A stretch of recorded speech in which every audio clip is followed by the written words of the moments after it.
He had 14 days. He had arranged it with Aldrich 2 days after returning from the capital in early June. Not the summer training protocol, not the barony business, not the 6-hour Gareth sessions he'd been looking forward to, not yet. A fortnight of independent study, he'd said. Concentrated work that required solitude. Before the summer proper begins, which Aldrich had translated correctly as before Gareth's protocol resumed, and had accepted with the specific quality of acceptance that didn't request more than it was given. The location was a hunting shelter on the barony's northeastern slope, 2 stone rooms, maintained in the household accounts, but unused since his grandfather's time, when the Ashford family had still kept hunting seasons. He had known about it from the barony's property inventory for years. He had added it to his mental map of accessible private spaces when he was 11 and not needed it until now. He brought supplies, a cot dismantled from the storage room and carried in sections, the cipher notebook and the secondary one, and nothing else that required explanation. He arrived in the afternoon of the first day. The shelter's single window faced northeast, which gave it morning light in the summer months, the specific quality of early light filtered through the slope's mixed-growth trees, cooler than the valley. Dappled in the way that frontier summer never quite was once the heat settled in. He spent the first 3 days doing something that looked, from outside, like nothing. From inside it was not nothing. From inside it was the experience of returning from somewhere smaller than the space you actually occupied, and finding that the space had not contracted while you were away. He had spent 9 months running the core at 40% of what it could do, in a shared residential environment where anything above baseline would register in a dozen ways he couldn't control. 40% had become the new baseline. He hadn't noticed until the first morning in the shelter that 40% no longer felt like constraint. It felt like the size of things. He pushed the core past its comfortable range each morning, each evening, and once at midday when the window light had the specific quality of northeastern slope shade in early summer. He pushed until he could feel the edge, the place where the core could not quite do what it was reaching for, held there for as long as he could without damage, then released. He wrote notes in the cipher notebook about what the edge felt like. Not primarily for future reference, though future reference was always considered. Mainly so that the sensation existed somewhere outside his head, where imprecision was harder to maintain. By day 4, he had begun to feel the distinction between what the core could currently do and what it would do if the next thing happened. This distinction was not dramatic. It was the specific experience of proximity, the way a lamp's warmth tells you where the lamp is without requiring you to see it. Something was close. The core was close to something. He had no instinct yet for what the something required. He understood, theoretically, the mechanism for silver aura advancement. The power system knowledge he'd read in his first life, in the novel this life was built on, had been explicit. Bronze was training. Silver was breakthrough insight. Something the core could not be forced toward through effort. Some genuine confrontation with a fundamental limit. You couldn't engineer your way to silver. You couldn't plan the insight. He had understood this and had spent 11 days attempting, with considerable discipline, to engineer the conditions most likely to produce it. What this meant practically was that on day 8 he sat in the shelter doorway watching the afternoon tree line, and understood with unusual clarity that he had no idea what he was trying to do. He had a theory. He had held the theory for approximately 3 years, since the moment he had looked at his approach to the barony situation and recognized that he was treating people as pieces, and then looked at Aldrich's face across a dinner table, and recognized that he was also doing something that was not treating Aldrich as a piece. He had filed this as a feature rather than a flaw. Both things were simultaneously true. He was a strategist who treated people as instruments. He was also a person who genuinely cared about them. These were not contradictory. They coexisted. He had never found the need to resolve them because they were both accurate. On day 11, he stopped treating the coexistence as something he had already resolved. He was sitting in the shelter's second room in the early afternoon with no specific agenda for the session. He sat down and he looked at the contradiction directly. Not as a feature of his situation. Not as a previously processed element of his psychology. As the thing it actually was, which was not comfortable. He was a man who genuinely cared about other people. Not strategically. Genuinely. He cared about Aldrich in a way that did not serve his plans and that he would never compromise even at operational cost. He cared about the barony's tenant households in a way that had shaped his decisions since before he had a plan to speak of. He had walked the properties when he was 8 years old with the uncomplicated recognition that these were people who depended on the barony's health in the same way the barony depended on theirs. He had spoken in Instructor Hartley's class, stepped out of 9 months of careful calibration, because someone in the row to his left had gone still in the specific way of a person who had heard something unfair and was deciding whether to absorb it. And he had not been able to stay quiet. The caring had operated faster than the strategic consideration. He was this person. He was also a person who treated other people as pieces. He had catalogued Renner as a social capital source before he had genuinely liked Renner. He maintained Sova's presence in the study group partly because her precision was useful. He had spent 9 months reading Seraphine's position through the Academy's social structures with the specific attention of someone who needed to know exactly where a significant variable was located at all times. He had used Aldrich's steadiness as a background resource he could rely on without accounting for what the steadiness cost his father to maintain. He used people. He had always used people. He was precise and careful and not cruel about it, but the using was real, and the fact that it was real did not become less real because he cared about the people he was using. Both of these things were true. He sat with both of them simultaneously, which he had never quite done before, and the experience was of pressure he did not attempt to relieve. He was not going to choose. He could not choose without lying. He was the person who genuinely cared and the person who instrumentalized the caring, and those two people were the same person, and the same person was him, and there was no version of himself in which this was otherwise. He held both truths at once, not weighing them, not deciding precedence. Holding them the way you hold two objects in two hands when both hands are full, the grip doesn't reconcile them, it simply maintains both. The core advanced. He would not have described the moment dramatically, because nothing about it felt dramatic. It felt like something becoming more precisely present, a warmth that was not new, that had been there for years, now stable in a way it had not been before. The edge he had been proximity sensing for 11 days was no longer an edge. Whatever had been approaching had arrived, and it had done so with the specific quality of things that arrive not through effort, but through the accumulation of conditions that make arrival possible. He did not feel stronger. He felt more precisely himself. He sat in the second room for another half hour, holding the stillness that followed something significant without examining the significance too closely. Then he went to the main room, sat at the small table he had been using for the notebooks, and wrote, Silver. Day 11. No color. Core remains clear. Below that, 3 words, correct. Expected. Good. He closed the notebook. The remaining 3 days he spent in consolidation, not through effort, because the sovereign core did not grow through effort. Through understanding.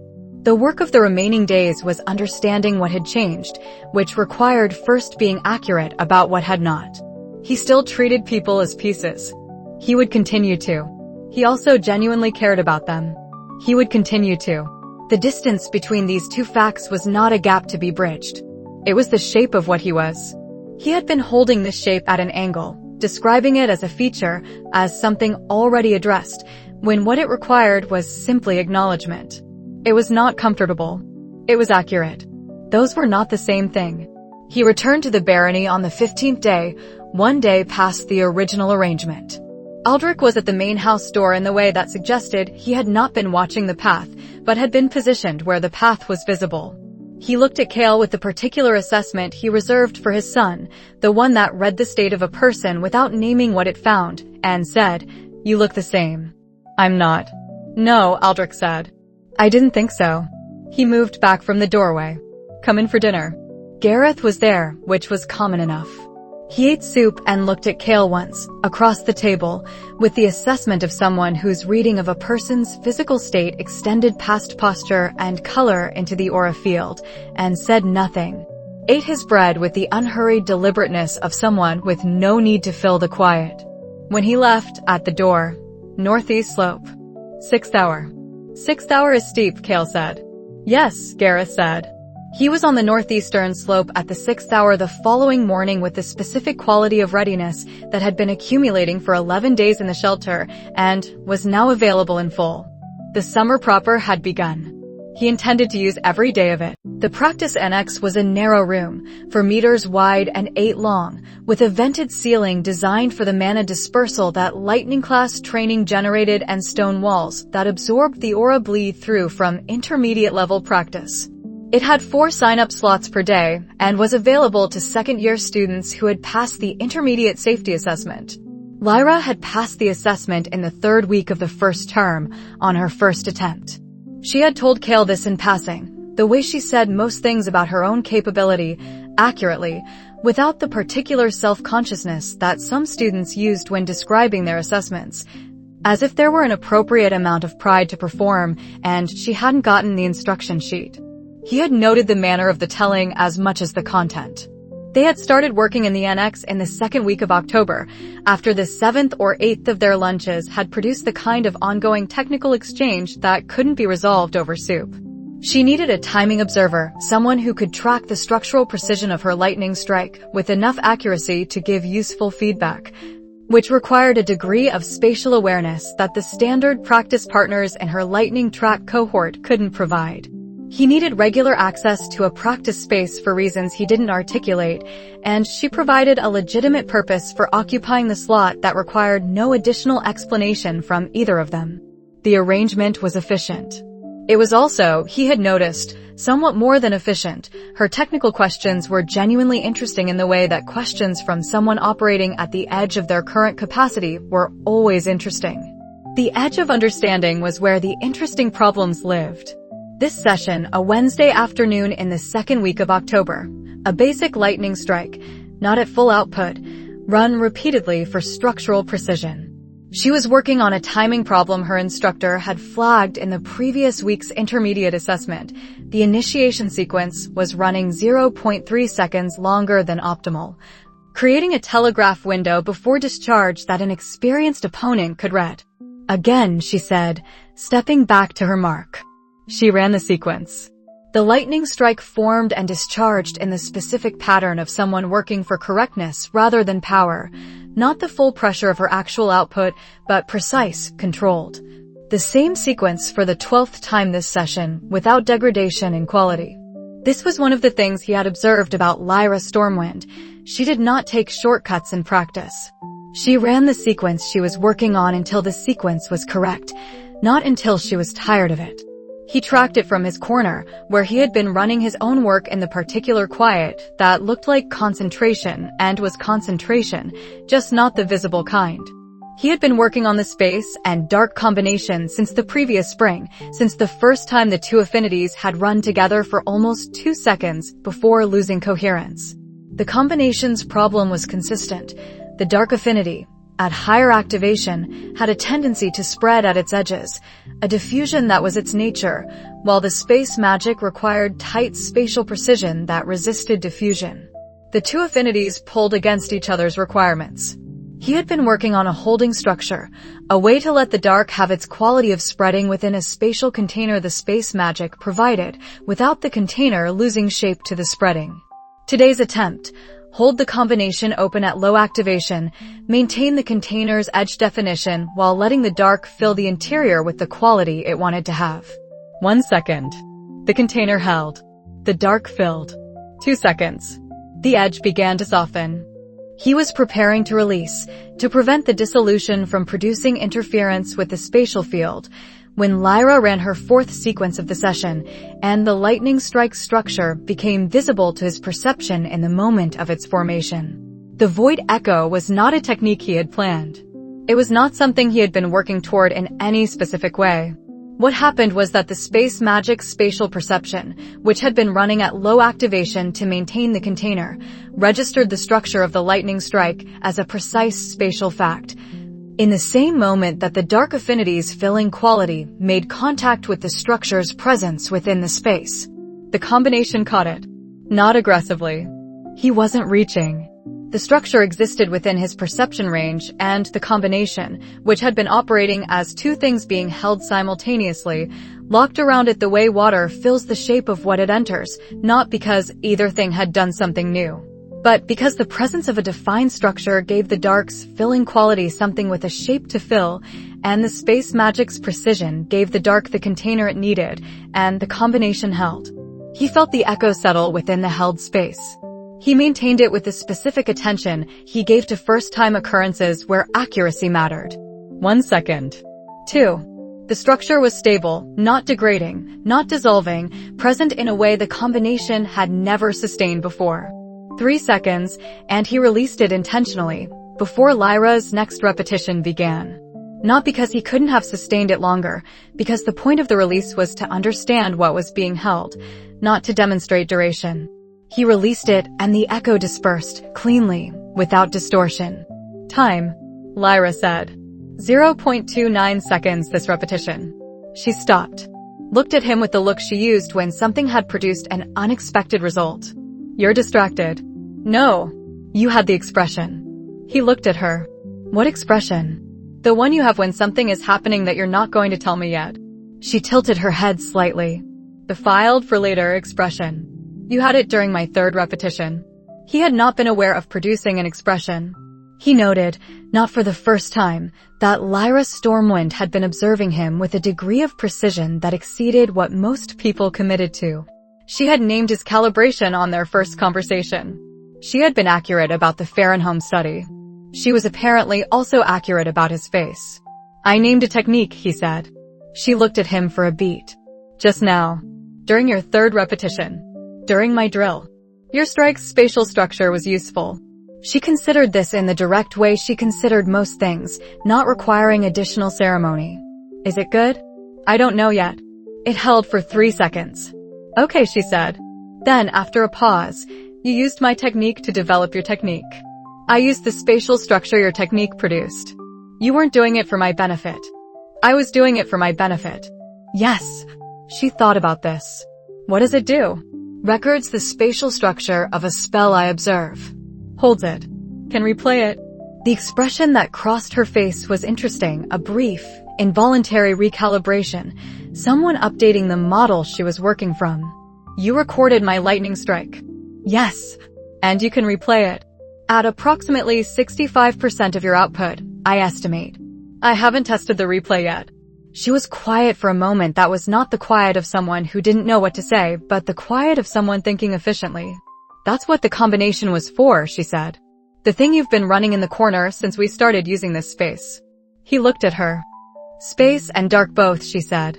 I don't know those affinities specifically, but I've been watching you run them for 3 weeks, and the combination failing produces a specific quality. Today it didn't fail. She said this without accusation. She said it the way she said most accurate observations, as a statement of fact that was not a challenge, but that also was not going to be walked back from. What's it called? Void echo. Because it's a void that echoes what it witnesses. She nodded slowly. Accurate. She stepped back to her mark. Run 3 more sessions with me before you test the replay. I want the structure you recorded to be one I've done correctly, not one I was still working on. The structure from the third repetition was technically adequate, she said. Run 3 more. He ran 3 more. 0.27, 0.26, 0.27. When the third was done, she picked up her bag and checked the time by the annex wall's practice clock. Same slot Thursday? Same slot Thursday. She left with the efficiency of someone who had extracted the session's value and had other claims on the afternoon. He sat in the corner for 3 minutes after the door closed, doing nothing except holding the name in his working memory, Void Echo, because that was what it was, and understanding what the 3 seconds of stability implied about the combination's current state. The combination was not a technique for which 3 seconds was adequate. He had been working on it for 8 months precisely because what it needed to do required sustained duration, recording, not a flash of contact. 3 seconds was a beginning. It was also, he noted, the beginning. He wrote the first notation when he was back in the residential tower after dinner in the cipher notebook. Void Echo. First stable hold, October 14th, year 9. Duration 3 seconds. Lyra Stormwind's basic lightning strike, recorded at 4-5 m practice range. Full structural integrity maintained. Released intentionally at 3 seconds. No cost above standard combination maintenance level. Basis confirmed. Space Dark combination achieves stable hold when a sufficiently structured spell exists within perception range. Next session. Test duration ceiling. He added below the entry, in the same notational register. Combination is stable. The work proceeds. Outside, the second month of the second year continued with the quality of October nights in the Academy's northern grounds, the particular chill of stone buildings that had stopped retaining the day's warmth, the courtyard lamps at their familiar intervals, the residential floor in its late evening quiet. He had a practicum at the 8th hour tomorrow and a restricted section request to file and the faction map's second month update to complete. He organized the following day's work and went to sleep. In the morning the work would be there, and the morning was when work was done. He spent the following week testing it. Not impatience. He was not given to impatience in the category of newly discovered techniques. Impatience assumed a desired endpoint and a resistance to the time required to reach it. What he felt was the specific urgency of someone who had made a tool and needed to understand exactly what it was before trusting it, which was a different thing entirely. Trust came after understanding. Understanding came from testing. He approached the void echo the way he approached all operational unknowns, systematically, with full attention, and without the assumption that the results would be what he hoped. The first test was range. He held the combination active at low maintenance level during the main arena's afternoon open practice session and recorded a basic fire technique from a second-year general magic track student running standard drills at approximately 19 meters. The record stabilized. He moved to the observation tier above the practice floor, approximately 22 meters, and attempted the same with a different student's wind acceleration technique. The structure arrived in his perception range fractionally after the spell's formation, and the record captured the discharge phase only, not the initiation. The initiation sequence, which had occurred slightly outside his current range, was not in the record. He released the partial capture. Not sufficient. He filed the range limit at approximately 20 meters for indoor environments, consistent with his passive spatial sense ceiling in the compressed stone-walled spaces of the Academy's practice facilities, and noted that outdoor conditions, where his spatial perception reached considerably further, would likely extend the recording range proportionally. One variable at a time. The second test was duration. He recorded Lyra's lightning strike at the start of the Thursday session, maintained the record without replay throughout the day, and checked its structural clarity at 2-hour intervals. At 2 hours, full fidelity, indistinguishable from the moment of capture. At 4 hours, fidelity still high, but the record's structural edges had softened slightly, not degraded, but no longer perfectly sharp. At 6 hours, approximately 30 degradation of initial clarity, the kind of loss that would produce a functionally adequate replay, but not a precise one. He ran a replay at the 6-hour mark. The lightning strike discharged cleanly, with the structure's recognizable shape, at what he estimated as 62 of Lyra's original output. He let the record run past 6 hours without replay. At 8 hours, the structural integrity had declined to the point where replay would produce unpredictable results, not because the structure was gone, but because the parts of it were no longer reliably holding to each other. He released it without replaying. The practical duration window, record within 4 hours for full quality replay, replay within 6 hours for degraded but functional output, release rather than replay beyond 6 hours. He wrote this in the cipher notation and added, degradation curve begins at 4 to 5 hours. Practical maximum is 5 hours 45 minutes. 6 hours is the hard discard point, not the preferred endpoint. The third test was power output. He recorded Lyra's basic lightning strike 6 times across 2 sessions, different repetitions of the same technique, checking for consistency in replay output. The result was consistent. Replays at full quality, sub-4-hour records, produced approximately 65 of Lyra's original output. He ran the analysis twice more to confirm he was measuring correctly. The ceiling held. He noted the likely cause. The replay ran through his own space magic's control architecture, which set the ceiling of how precisely he could reconstruct the original's structural output. Improving the ceiling required improving his space magic's precision, which was achievable, slow, but achievable. He filed 65 as the current working parameter and noted the improvement vector. The fourth test was the comprehension requirement. He had already suspected it existed. The void echo's behavior during the initiation had suggested that the hold required him to perceive and, in some sense, understand what he was perceiving, not merely register its presence. To test this formally, he needed a technique beyond his current theoretical understanding. He observed the advanced practice section of the main arena on a Friday afternoon, where third-year Aura track students ran drills not available to second years. A female third-year student with demonstrated light and space affinities ran a combined technique, a light space construction that Kael recognized in its broad structure from his magic theory coursework, but whose specific integration mechanics operated at a level he hadn't studied. He held the void echo combination active. He attempted to record. The structure arrived in his perception range. The combination engaged it. For approximately 1.2 seconds, the record began to form. The portions of the technique structure that he understood settled into the holding space, and the portions he didn't understand did not. What happened next was not dissolution. He had experienced dissolution with early combination practice. This was different. The parts of the structure he had captured, the framework elements he understood, lost coherence when the parts he hadn't captured were absent. The record required the whole structure to hold. The whole structure required his comprehension of all its parts.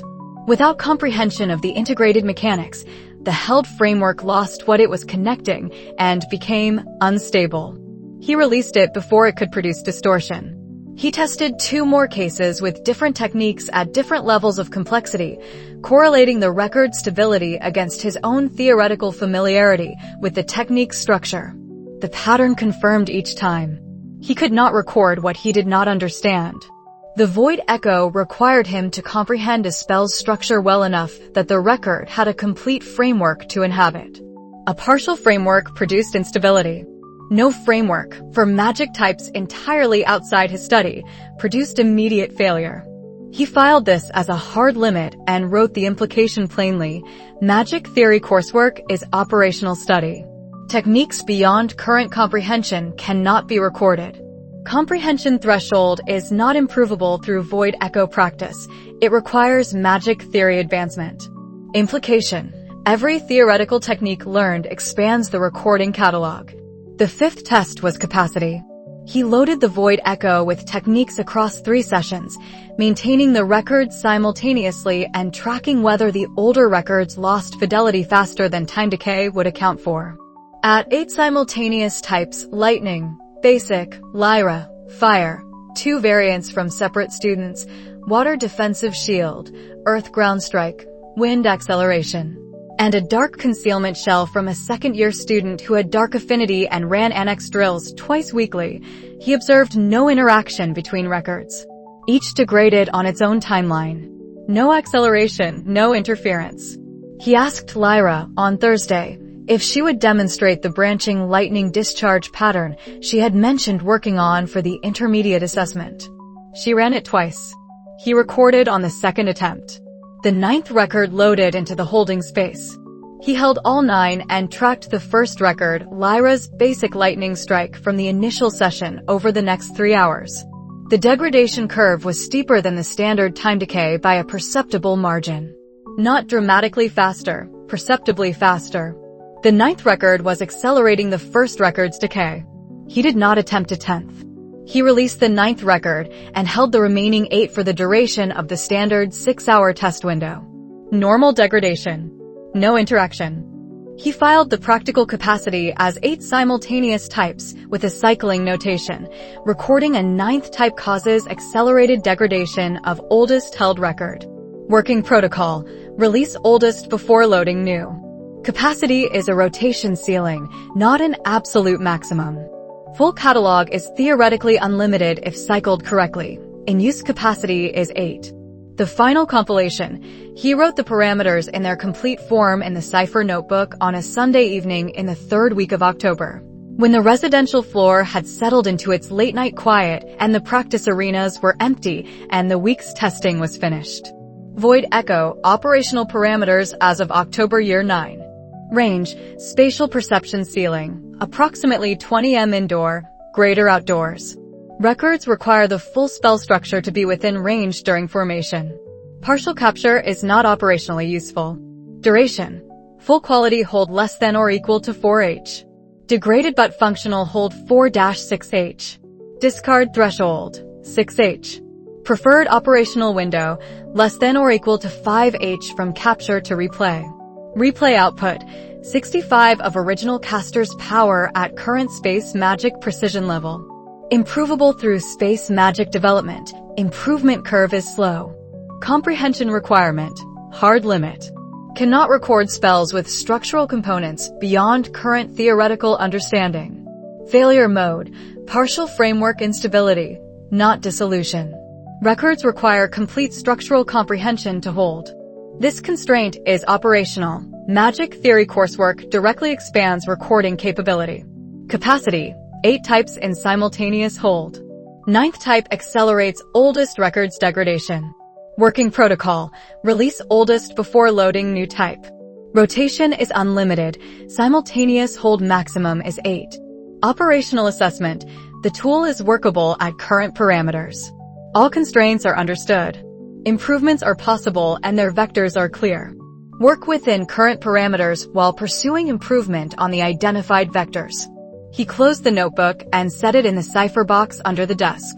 The October night outside the window had the specific quality of October nights in the Academy's northern grounds, the courtyard lamps at their intervals, the empty practice yard visible from the third-floor window, the stone walls giving back the cold they'd collected through the day.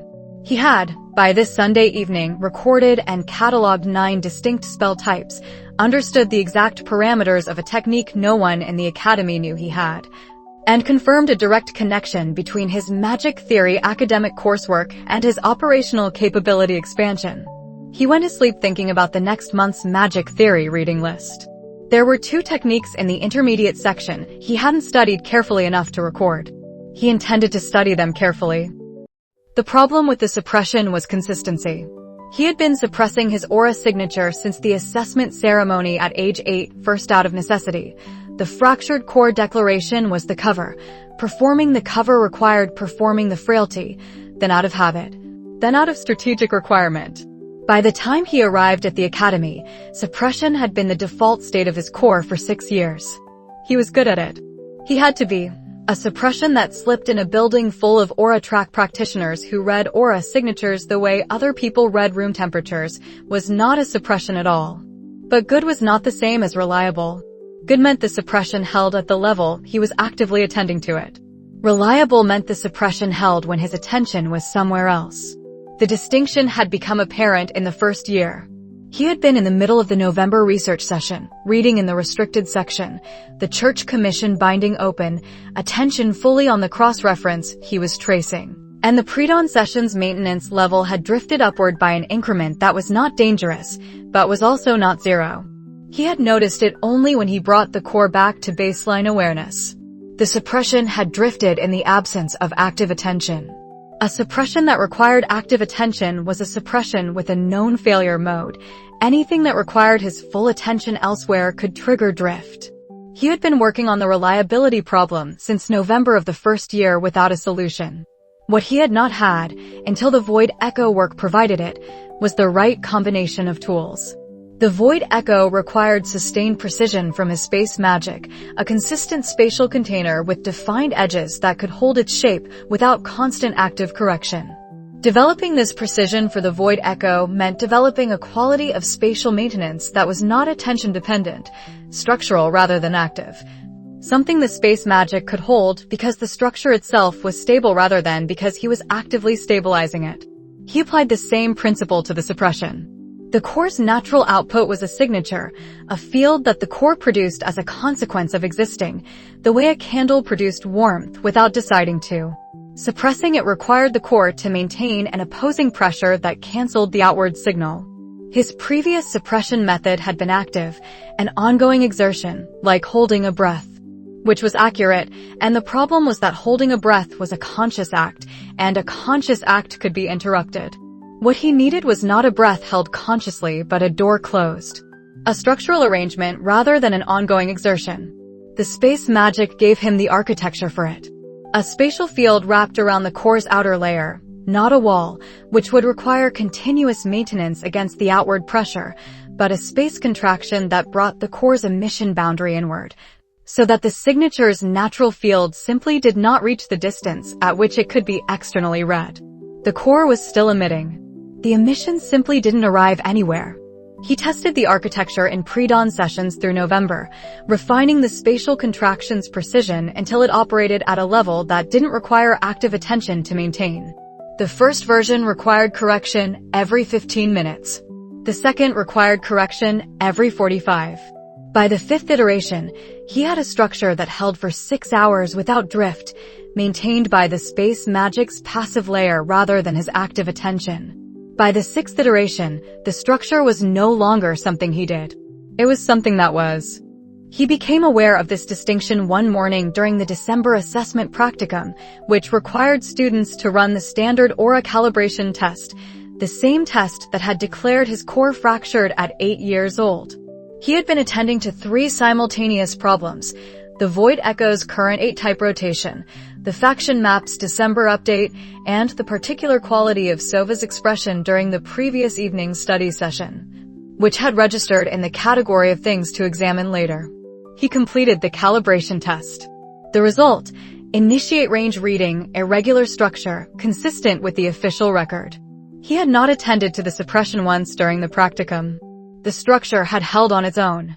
He noted this afterward in the cipher notebook with something approximating satisfaction, the specific quality of a craftsman who has made a tool correctly and can see that it functions correctly without further adjustment.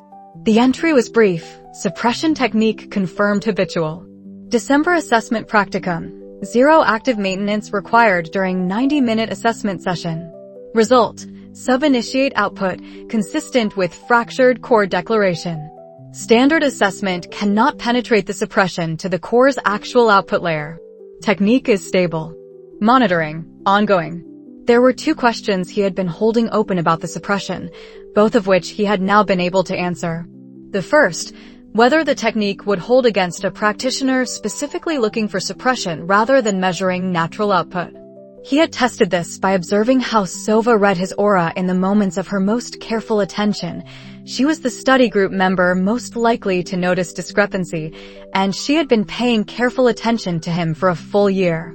What he observed was that she was reading for relative capability and training indicators, not for suppression artifacts.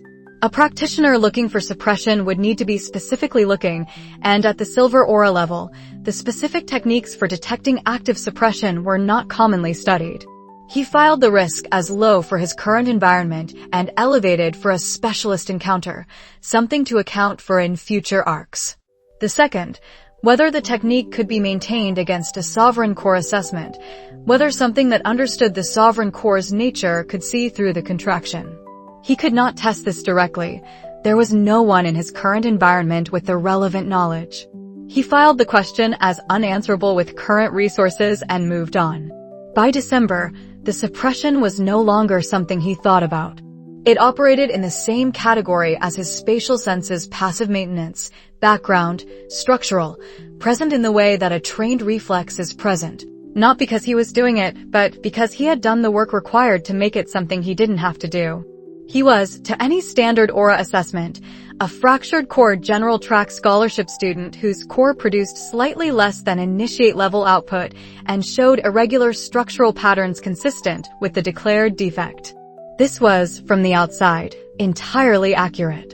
He had an irregular core. He was producing less than initiate level output in the sense that the output reaching any external measurement point was less than initiate level. These facts were true. The information they conveyed was not. This was, he noted with the dry precision he reserved for assessments of his own situation, the correct outcome. The cover was not a lie. It was a selection of facts. He had always found this distinction meaningful. He continued his calibrated academic performance through December's final assessment week, completed the year's first term with upper quarter academic standing and 42nd percentile physical.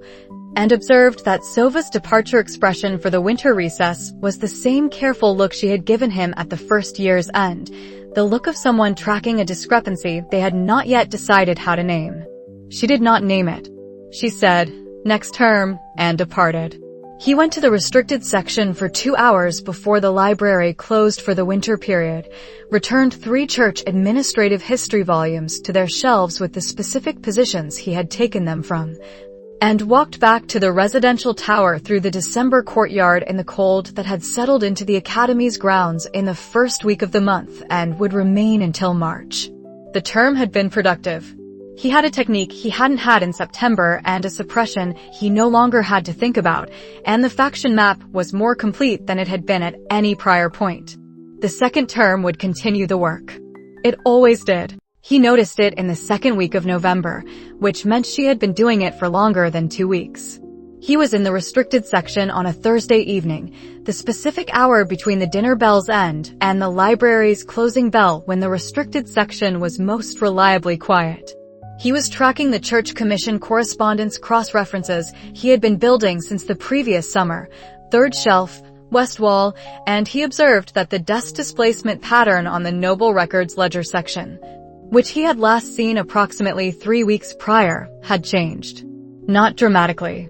The volumes had been removed and replaced. He could tell from the spine positioning and a slight misalignment on the 4th volume from the left, but not carelessly. Someone had accessed these records with enough attention to approximate the original positioning. They had not gotten it quite right because they didn't know what the original had been. He did. He didn't examine the ledger section that evening. He filed the displacement as a data point, completed his church correspondence work, and left at the standard time. Over the next 3 weeks, he tracked the pattern. The Noble Records section, specifically, historical house filings, the volume range covering the past 2 decades, accessed 2 to 3 times per week, always in the 4th to 6th hour of the evening session. The volume's access changed, sometimes the financial administration ledgers, sometimes the land survey filings, sometimes the House Council minutes that the restricted section maintained for the nobility's administrative reference. The section covered multiple houses, which made the pattern harder to read without knowing what thread was being followed. But the thread was there. Someone was doing systematic research through these records, and they were doing it carefully enough to know that the section was monitored, and consistently enough that the need outweighed the caution. He identified the researcher on the 4th Tuesday of November. He had arrived at the restricted section at the 4th hour, earlier than his usual slot, because of a change in Instructor Morell's advanced reading assignment timeline, and had gone to the church correspondence section in the East Alcove, which was around 2 corners from the Noble Records section in the West Wall. He was 40 minutes into the cross-reference work when his spatial sense, running at low passive level, registered a figure at the Noble Records section. He did not go to look. He noted the position, the specific reach of the figure's arm to the 4th from left volume on the 3rd shelf, the quality of stillness that suggested extended reading rather than browsing, and the aura signature, silver, light primary, space secondary, consolidated and deliberate. The signature he had been reading at peripheral range for 2 years. Seraphine Voss. He filed this with the specific care he used for data points that changed the framework of an existing analysis. She was not here for the church correspondence he was here for. She was not working the institutional investigation that had produced the Velen evidence package. She was in a different section, a different thread, a section he had not previously connected to anything in her known research pattern. He had been tracking her pattern for 2 academy years. This section had not appeared before. He finished his own work at the correct time, left through the east corridor without passing the Noble Records section, and went back to the residential tower to think. The non-aggression agreement, mutual non-exposure, mutual non-interference, negotiate before conflict. Observation was not interference. He had established this to himself in September of the first year, and had held to it. He observed her patterns because pattern knowledge was the necessary foundation for any meaningful engagement with a significant variable, and observing patterns was not the same as acting on them. If she had wanted to prevent observation, She would have needed to prevent his presence in shared spaces, which would have required an agreement prohibiting coexistence in the restricted section, and no such agreement was in place.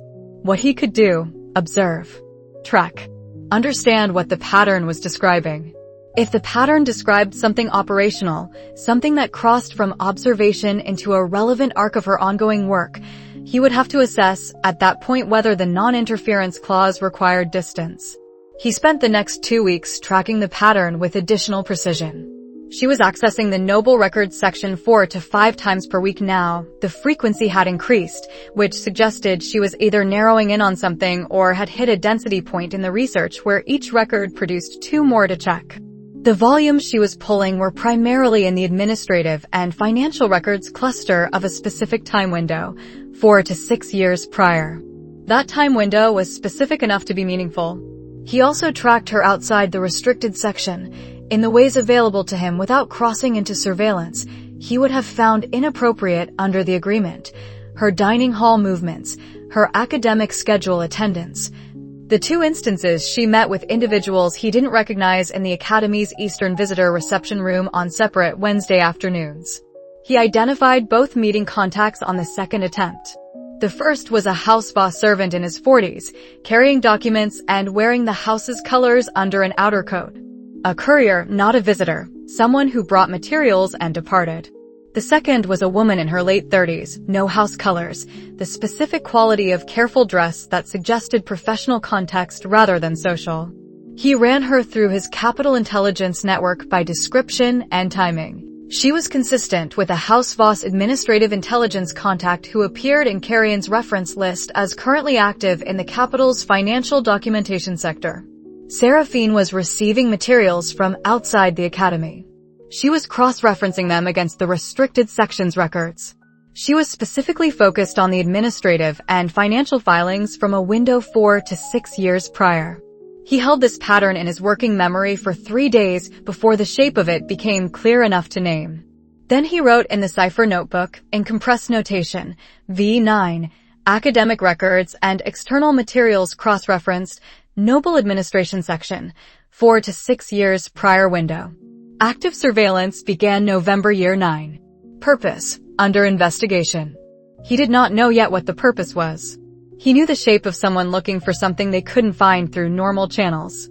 He knew the care of someone who did not want to be observed doing this.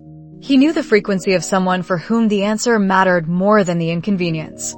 He began passive monitoring, the lightest possible observational pressure, the kind that produced a record without producing contact. He would not interfere. He would not approach.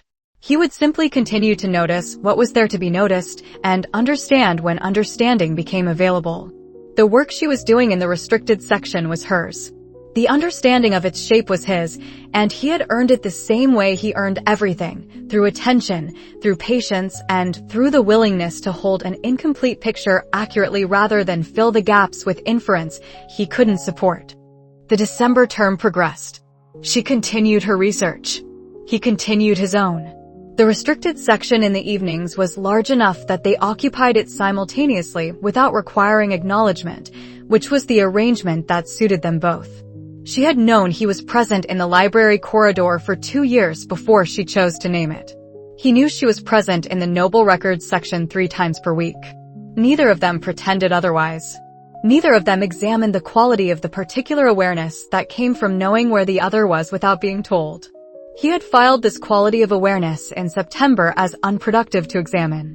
He continued not examining it. The shape became clear in December. He had 3 streams of information: the restricted section pattern, the external materials from the House Voss contacts, and the Capital Intelligence Network's general coverage of House Voss affairs over the past 5 years. He had not been specifically tracking House Voss through Carrion and Torrens network. He didn't have a reason to, and specificity cost network capital he preferred to conserve. But enough of the house's movements appeared in general coverage to be present in his files. He had cross-referenced and filed without paying particular attention, because House Voss under Seraphine's management had been consistent enough to not require particular attention.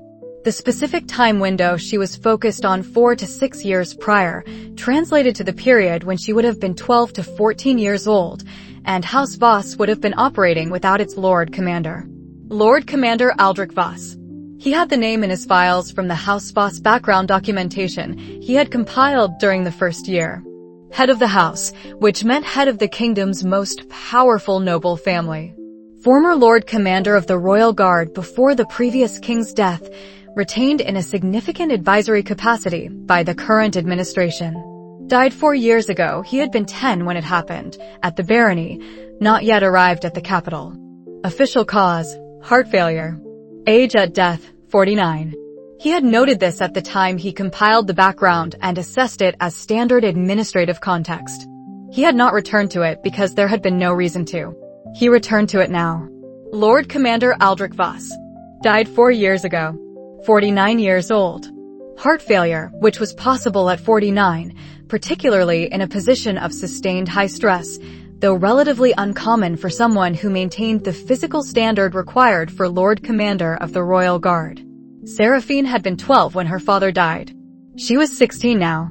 She had been investigating since 12 years old. She had come to the academy specifically because the relevant records were here. He sat with us for a long time. He was in the residential tower at his desk, in the specific quiet of a December evening when the floor had mostly gone to sleep. He had the cipher notebook open and nothing written in it. He was holding the picture and not writing because writing would mean he had finished thinking, and he had not finished thinking. The restricted section records she was accessing were in the administrative filings window 4 to 6 years prior. She was also receiving external materials from a House Voss administrative intelligence contact. The combination, restricted section administrative records and external intelligence cross-reference, was the method of someone trying to build a complete picture of an event from two sources, the official record and the intelligence record, to identify where they diverged. The divergence between an official record and an intelligence record was typically where the truth lived. She was not trying to understand how her father had died. If it were heart failure, simply heart failure, there would be no pattern to build, no administrative record to cross-reference against intelligence files. You did not cross-reference administrative records against intelligence contacts to verify a natural death. You did that when you were trying to show that the cause of death in the official record was not the actual cause of death. She was building the case that her father had not died of heart failure. She had been building it since she was 12 years old. She had been building it alone, without allies, in whatever materials she could access from her position as the house's heir. She had come to the academy at 16 specifically because the academy's restricted section held records she couldn't access from the capital directly. She was 16 years old, and she had been carrying this alone for 4 years. He sat with this for a long time. There was something in the picture that he had not previously had a context for, a quality in Seraphine Voss that he had observed and correctly noted as controlled grief without understanding its specific shape. He had seen it in December of the first year, when she had named it herself in the most oblique way she ever named anything. The way she had said, "She keeps going regardless," in reference to a third party in a way that was not about the third party. He had filed it as controlled grief without pressing on the shape, because pressing was not his role and she had not offered more. He understood now what 4 years of this would have felt like, and he understood it without requiring the feeling to be performed. He had read a novel in his first life whose protagonist had done something for 4 years alone, accumulating the data points of a mission that the people around him could not see. And he had read it with the particular recognition of someone who understood that kind of accumulation from the inside. The protagonist of that novel had been Kael Ashford. The novel was the story he was living. She was doing what he was doing, scaled to the specific loss that had made it necessary, with the specific discipline that was her nature, and that he had been watching in its full expression for 2 years. She was doing what he would have done. She was doing what he was doing. The parallel was not strategic, it was simply accurate. He wrote in the cipher notebook, plainly, without compression, which he reserved for the cipher system's shorthand, but was not required when the writing was for himself in the unenciphered section. Lord Commander Aldrich Voss. Died 4 years ago. Official cause, heart failure. Age 49. Seraphine's investigation. Administrative records cross-referenced against intelligence files. Time window 4 to 6 years prior. Conclusion. She believes the official cause was not the actual cause. She has believed this since age 12. She came to the academy for the records. He held the pen for a moment. Below the notation, after a long pause, she has been doing this alone for 4 years. He did not write anything else. He had a rule he had maintained with reasonable consistency. He did not examine things that were not his to examine without a reason. The quality of grief and the shape of how someone carried it were not operational information. They did not belong in the cipher notebook. They were not things he was entitled to by virtue of having observed them. He had crossed from observation into something more specific, sitting at his desk in December with the shape of her 4-year investigation in his hands, and he noted this crossing without deciding yet what to do with it. He closed the notebook. He looked at Ashford Voss differently in the academy corridors over the following days.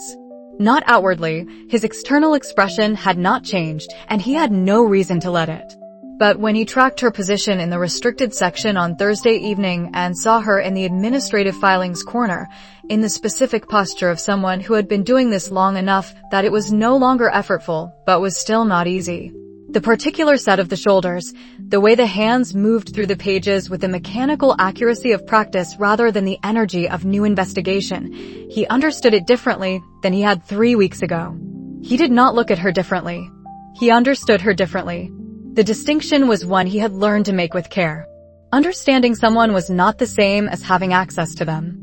Understanding a person's situation did not constitute proximity to that person, and it was not his role to insert himself into something that was hers. She was investigating her father's death. It was her father, her investigation, her 4 years of accumulation. He had come to understand the shape of it. That was as far as observation went. He filed the V9 notation in the cipher system under the heading it had been under since November, added the December update, and continued his own work. The second term's first week began in January. The restricted section in the evenings continued to be large enough for both of them. In the second week of January, she hit a dead end. He knew it by the pattern change before he understood it.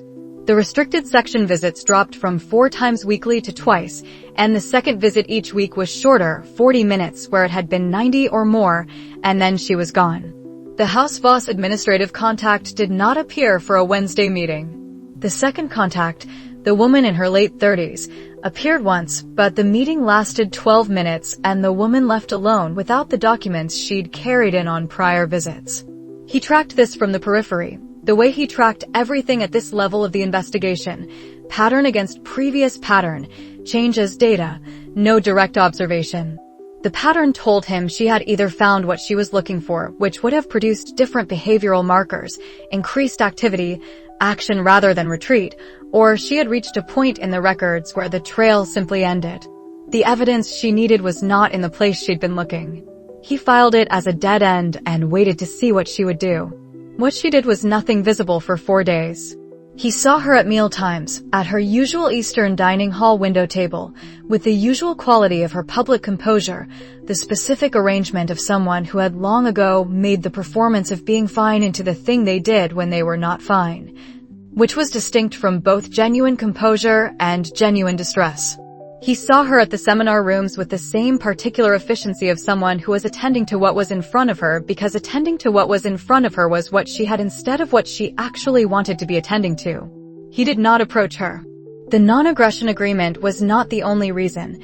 The more immediate reason was that she was not someone who wanted approach at this point, and he could see that clearly enough from the pattern without requiring confirmation.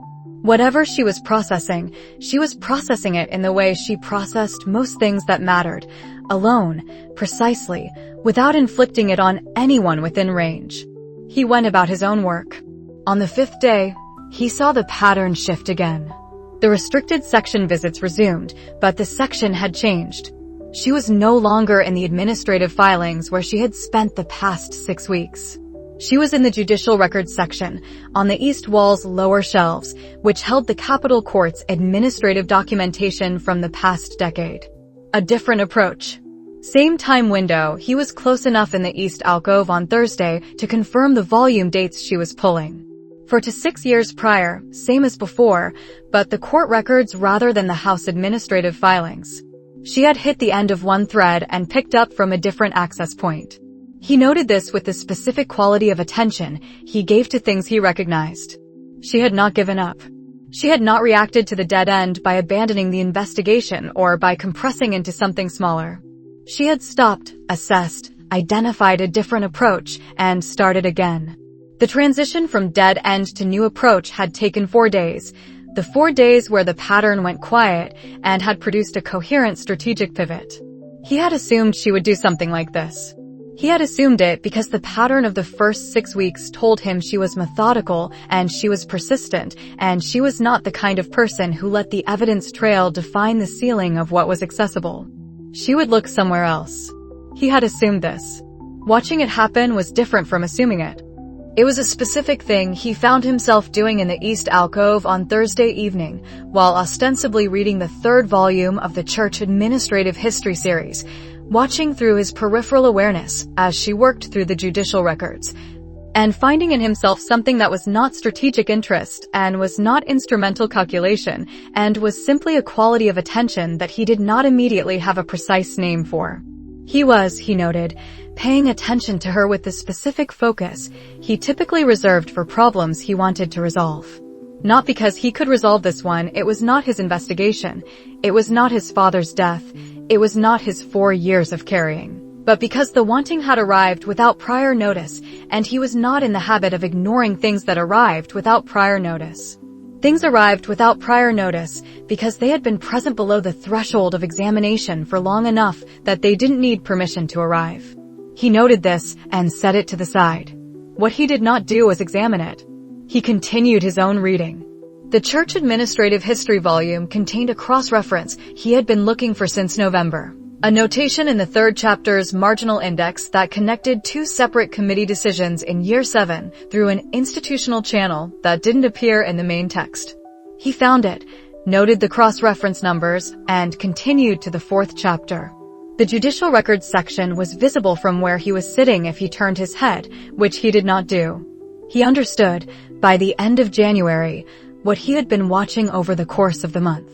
The dead end had not broken her. The investigation had not lost its structural integrity when the main thread ran out.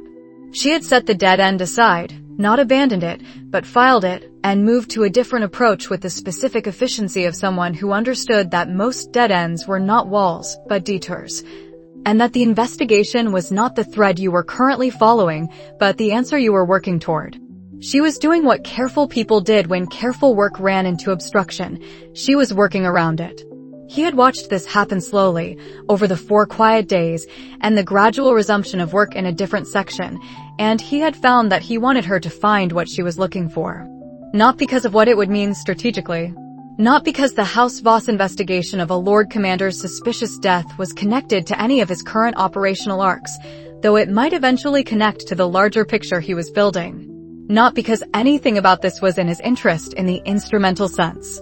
Simply because she had been carrying this for 4 years, and it had not broken her, and she had not let it make her cruel, and she was still here working through judicial records on a Thursday evening in January looking for the answer she had been looking for since she was 12, and whoever she was looking for had taken her father when she was 12, and she was right to keep looking, and he found himself in the East Alcove with the Church Administrative History volume open on the table, wanting her to find what she was right to be looking for. He did not examine this. He had noted it, which was sufficient for the moment. Noting was not examining. Noting was accurate record-keeping. The examination could come later, or not at all, in the specific manner of things he noted, because he was always accurate and had not yet determined whether the accuracy required action. He finished the chapter, returned the volume to its shelf, and left the restricted section at the standard hour. Seraphine was still in the judicial records section when he passed, 3 shelves to his left without acknowledgement on either side, and he went through the library's east corridor and back toward the residential tower through the January cold. In the morning the second term's 4th week would begin. He had an advanced reading practicum and 2 restricted section visits of his own, and the faction map's January update. He had work to do, and the work was what was in front of him, and the thing he had noted in the East Alcove was filed where filed things went until they were needed. He went to sleep, and the January night settled around the Academy's grounds with the specific quality of late January, The cold that had been in place long enough to feel permanent. The kind of cold that made you believe, briefly, that it had always been and would always be winter. He knew better. The seasons turned whether or not the cold felt permanent. The reason he decided to help was that he had the information and she didn't.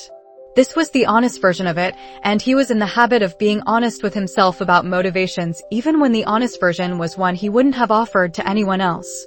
He had spent 2 months tracking her investigation, had understood by December what she was looking for and why, and had spent January watching her work around the dead end with the particular attention of someone who was not going to say that the attention was purely observational.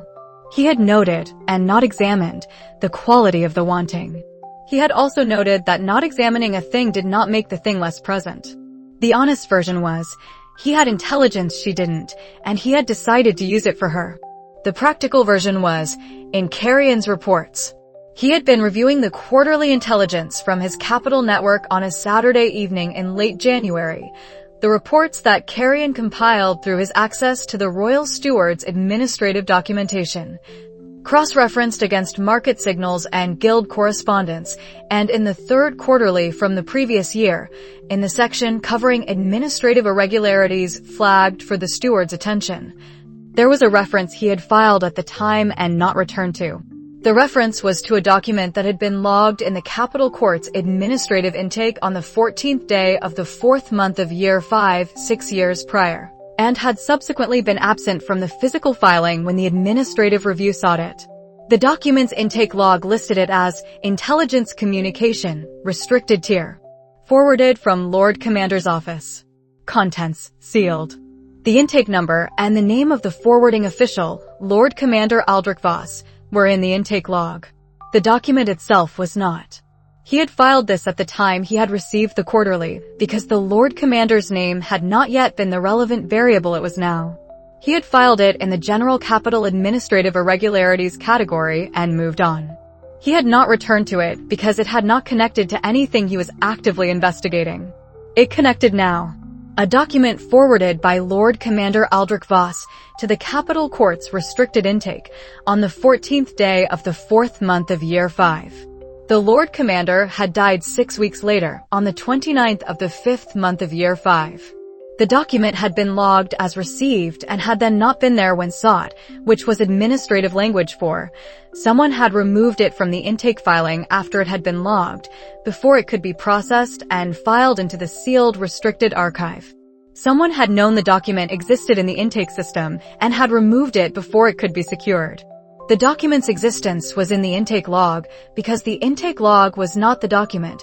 The intake log was the record that a document had arrived, and removing the document from the physical filing did not remove the log entry.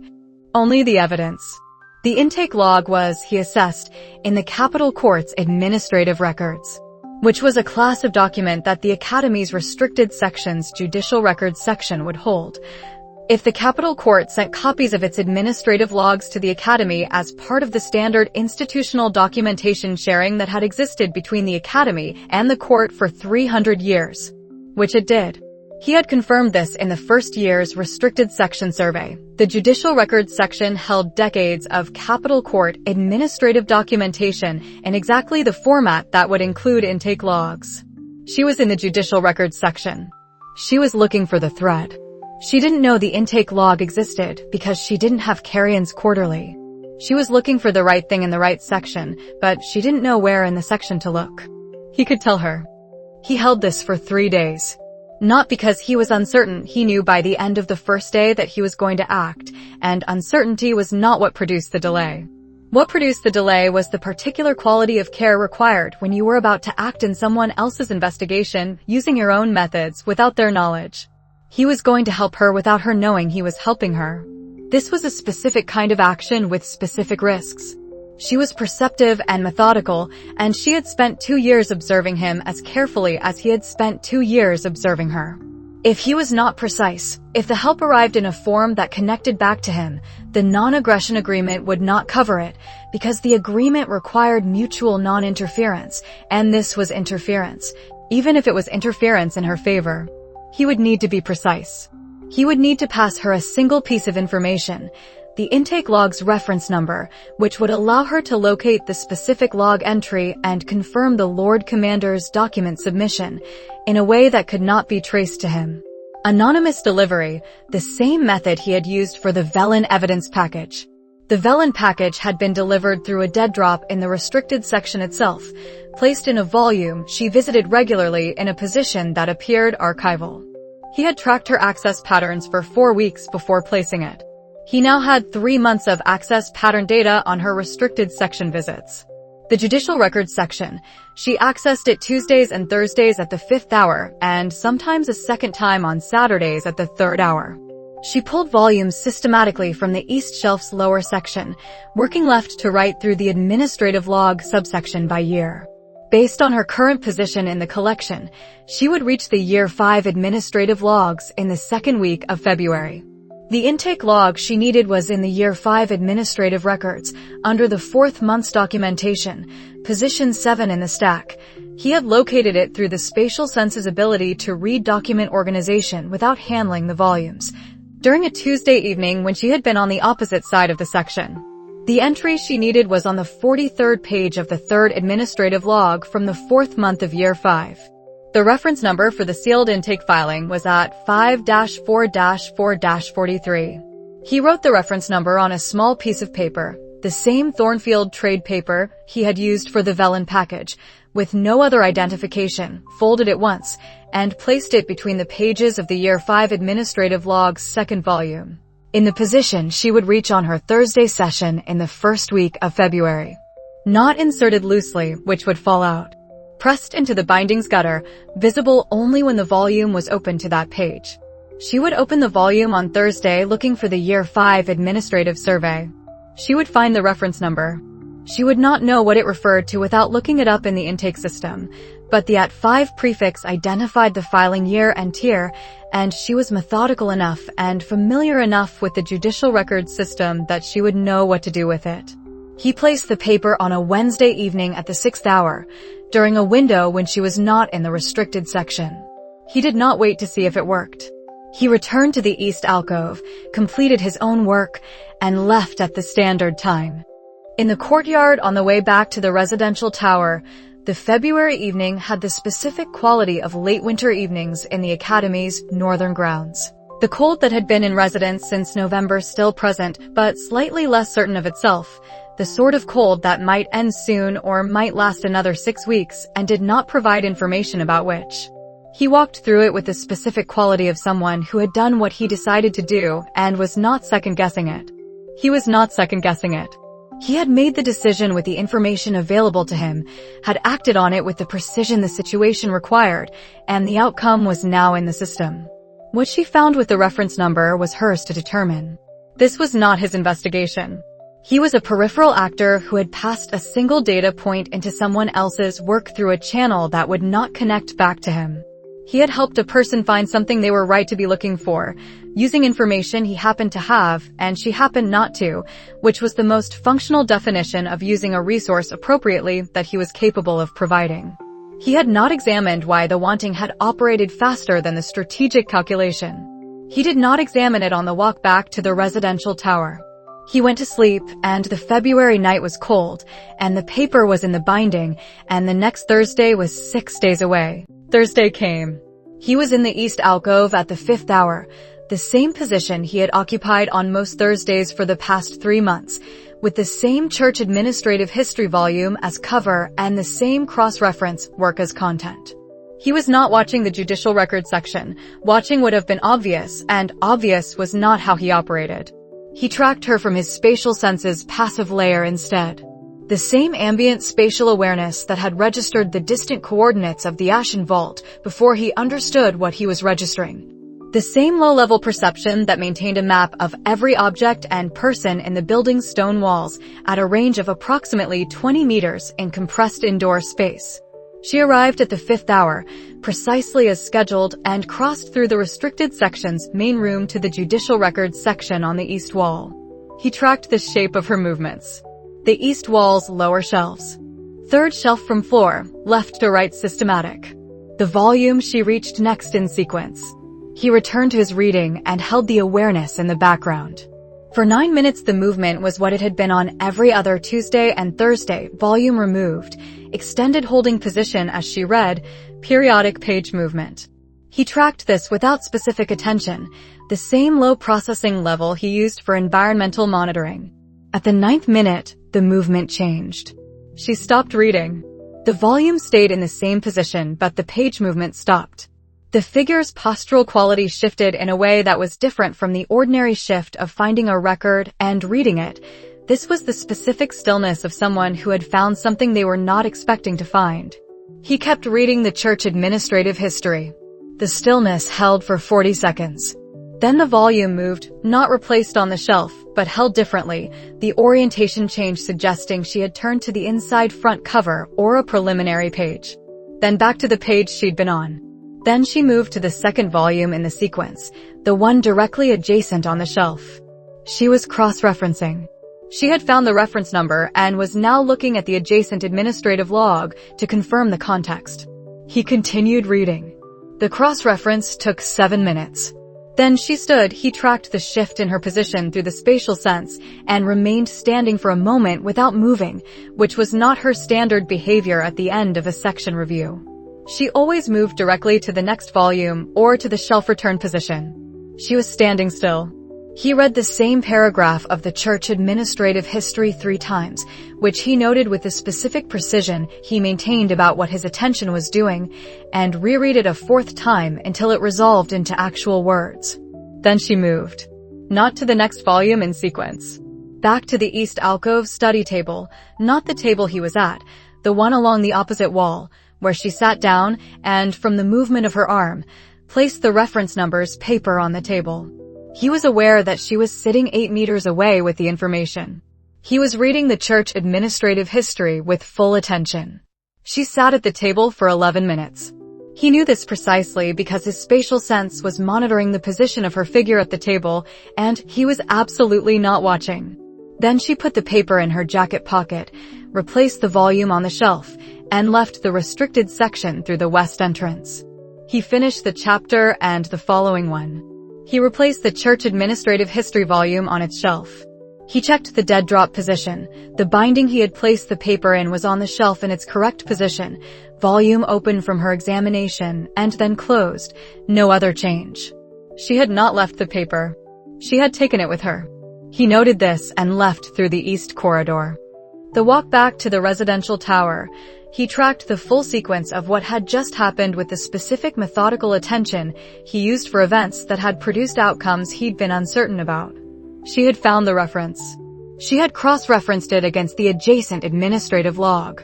She had stood still for 45 seconds, which was the kind of stillness that indicated an understanding arriving rather than a confusion continuing.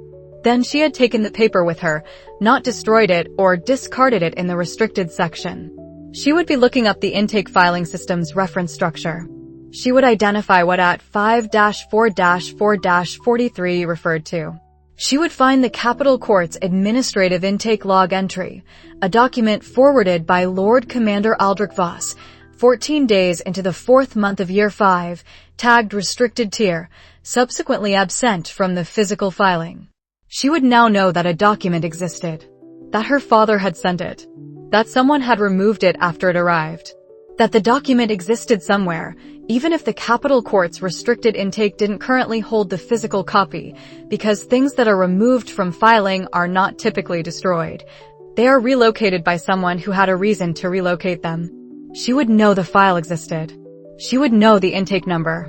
She would know how to get to the next step from here. He returned to the residential tower and went through the standard evening rotation. Dinner, the faction map's February update, 30 minutes of magic theory reading in the intermediate advanced section, pre-dawn session timing arranged for the 6th hour. He wrote nothing in the cipher notebook about the restricted section. There was nothing to write that was not already in the existing V9 notation. He wrote one line in the second notebook, the dark brown leather one, the one for accurate observations about his own situation that did not require operational utility. Passed the reference number. Thursday, 1st week of February. She found it. Below that, after a pause, she was standing still for 45 seconds. I know what that stillness means. He closed the notebook. Outside the residential tower, the February evening had gone very cold, the kind of cold that settled after sunset in the late winter weeks before the seasonal turn. The specific cold of stone buildings at night that released the day's insufficient warmth and left only the night. He could hear the reed instruments player below his window, practicing again, absent for most of January, and now returned to the same evening sessions at the same uncertain level, still working on the same passage that had been giving them difficulty since October. He sat at the desk for 10 minutes, not reading, not writing, thinking about the particular quality of finding something you have been looking for 4 years, and what the 45 seconds of stillness after finding it felt like from inside, which he would not know and was not going to guess at. He was 15. He had passed a piece of paper into a book on a Wednesday evening, and it had produced the outcome it was designed to produce, and the outcome belonged to her, and the investigation was hers, and he had done what he could do from the outside of something that was not his. This was sufficient. It was what the situation had required. He went to sleep. Below him, the musician worked through the difficult passage once, twice, 3 times, the 4th time cleaner than the previous 3, and then stopped, which was the signal that the evening session had ended and the day was done. The second academy year ended on the 15th day of the 6th month of year 10, which was a Wednesday, in the specific quiet of an institution finishing a cycle of work and releasing the people who had been doing it back to wherever they had come from. He stood at the main gate in the early morning with his bag and the cipher box and the secondary notebook in its dark brown leather and watched the courtyard empty out. The process was gradual and had the quality of tides. The density of people in the courtyard would thin, then someone would go past the gate in a cluster and thin further, then a second cluster. And eventually there would be only the servants moving between buildings and the administrative staff completing the year-end records and himself, standing at the gate with his bag, not in a hurry. He had learned to use the departures. First year, he had documented who left with whom, which told him about the informal alliance structures beneath the formal ones. Second year, the quality of the departures had changed because the quality of the political situation had changed, and the change was legible. The Crown Prince faction students departed in groups that were tighter than they had been the previous year, the tightness of people who had been gathering around a shared concern, not a shared social preference.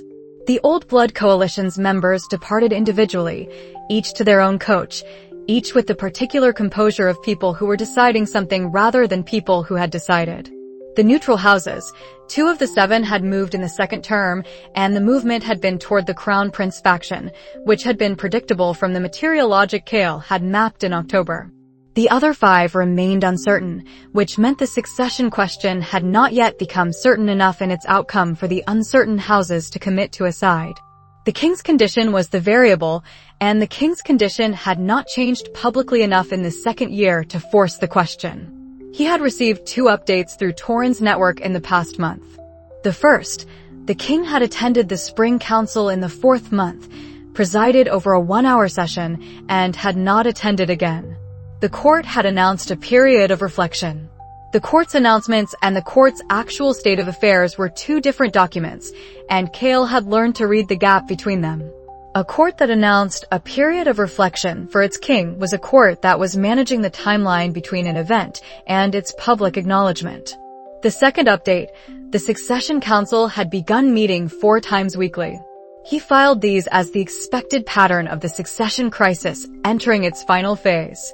Not the final phase of the crisis itself, that would be the succession itself, which was a separate event, but the final phase of managing the king's decline publicly.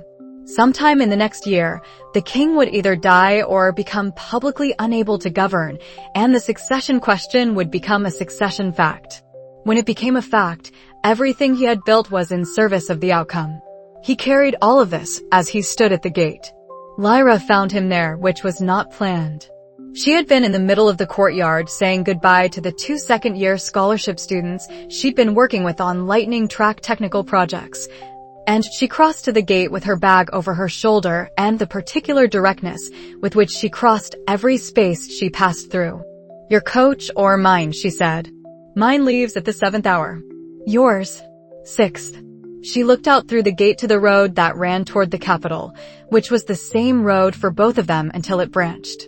Second year was more interesting than first year. Yes, you were less careful in second year. He looked at her. That thing in theory in October, she said. And the 4 times this year you answered questions in full when you would have given a half answer last year. I've been tracking it. She said this the way she said most things, as a statement of fact she had been sitting on until the right moment for it, not as an accusation. You're doing it intentionally. Being visible in different places. Yes, he said. Is that good or bad? Depends on what comes next. She thought about this with the characteristic Lyra directness that did not require elaboration to begin computing. Something comes next, she said. Outside the academy. Always. She nodded. All right. She picked up her bag, which she had set down during the exchange. Second year was good. The NX sessions were genuinely useful. You have whatever that technique is to thank for fixing my initiation timing. Apparently the stress of being observed improves my precision. She said this without irony. It was simply accurate. Write to me if something comes up that I can actually help with.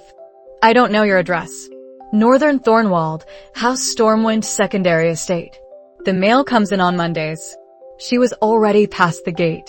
Don't be a stranger, Ashford. He watched her go with the specific quality of attention he usually reserved for things he was assessing for operational relevance. Then he noted with the same precision that this was not that. Lyra Stormwind was the only person he had, in this life, spent time with in a way that was not instrumental. He had studied her technical problems because they were genuinely interesting, had eaten soup across from her 2 or 3 times weekly for 9 months because the conversation was better than the silence. Had stood in the practice annex watching her run timing drills and found that watching someone work at the edge of their capacity with full commitment, not for an audience, but for the quality of the thing itself, was something he was unexpectedly glad to have access to. He had not done anything with this gladness. He had simply allowed it to be what it was. She was the first friend he had had in this life. He had not said this to her and would not. But he held the accurate fact of it as she disappeared past the first turn in the road, and he did not file it under a different heading.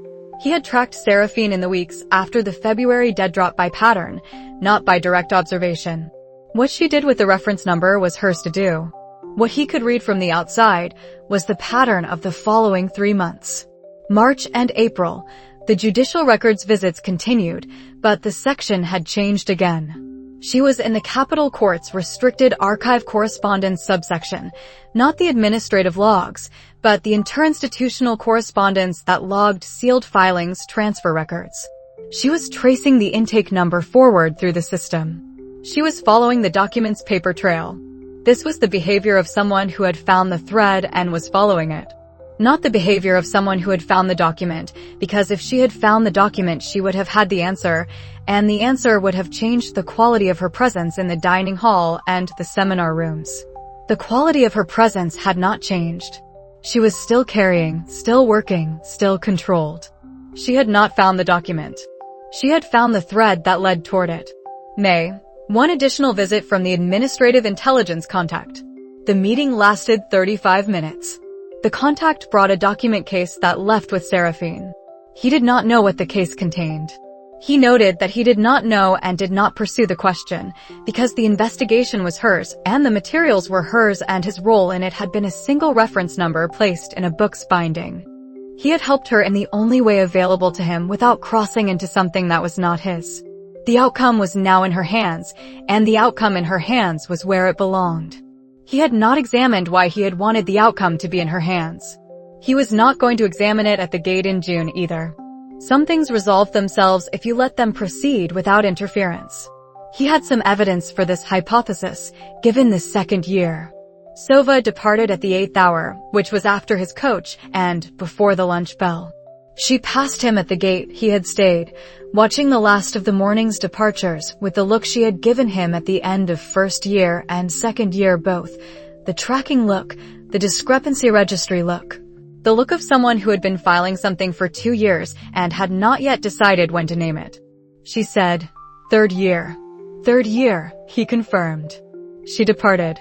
He thought about Sova's look the way he thought about most open questions in his social map, as a variable that would resolve when it had enough data, which it would have in the 3rd year, and which he would deal with when it did. The courtyard was nearly empty. The administrative staff was crossing between the main hall and the record office with the year-end filing boxes. A first-year student he didn't know was sitting on the steps near the East Building with the particular expression of someone who had just finished a significant year and was not sure what to do with the fact that they had. He recognized the expression. He had worn it at the end of the 1st year. He had worn it less purely at the end of the 2nd, because the 2nd year had been less about surviving and more about building, and the building had produced something he could point to with the specific accuracy of an honest accounting. Not complete, never complete, not at 15, not with what was coming, but built. The 2nd year had been built on top of what the 1st year had made possible, and the 3rd year would be built on what the 2nd had made possible. He was 15. He had been in 2 academy years and 4 years of barony management and 8 years of preparation, and, before all of that, 32 years of a life that had not found what it was supposed to find until it was over. He was 15, and he was not, in any sense that mattered, only 15. He was everything that had accumulated to produce the person standing at the academy's main gate on the 15th of the 6th month of year 10 with a bag and a cipher box and a specific quality of readiness for what came next. The next coach to the capital would leave at the 10th hour. He had time. He sat on the steps near the East Building, not beside the first-year student, who he did not know and who did not need a stranger's company, but near enough to share the same sunlit stretch of stone, and watched the last of the courtyard's activity with the patient attention of someone who was not in a hurry. The summer was ahead. The king was declining. The succession crisis was moving into its final phase. The order was regrouping somewhere he hadn't yet located. The Ashen Vault's carvings were in cipher. The sovereign's lattice was what he carried. The first friend he had had in this life was walking north toward a house in Thornwald. Seraphine Voss was somewhere in the capital with an intake number and a document case and 4 years of careful work, and a father who had died trying to bring the truth to someone who could act on it. He held all of this without the weight of it becoming less than it was. Then the 10th hour coach arrived at the gate, and he picked up his bag, and the 3rd year was 6 weeks away. He intended to use them.